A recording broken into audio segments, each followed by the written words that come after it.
Or connect a custom domain to your Lovable project. So in order to do this, you first need to head over to lovable.dev. And then if you already created a project, you can scroll down and you can find it right here on your workspace. I have in here this project, which is the Walking Words Hub. Let me head over and click on it in order to open it. Now from in there, this will open the live preview and the likes. So onto this case, what we can do is we can head over and then just click onto this publish option. Or you can also click onto these tools right here and you can change its code, securities, and backends. For this case, let me head over and click on publish for now. And you can see that our publish site is actually this one, which is a long URL. What we can do is we can click on this custom domains option. And in here, you can see the domains that I currently have. You can add an existing domain or purchase a new domain.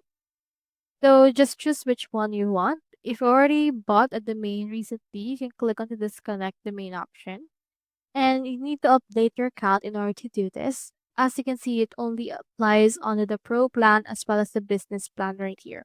So make sure to upgrade your account and then purchase it. And then just input right here the domain that you wish to use and connect onto your actual Lovable project.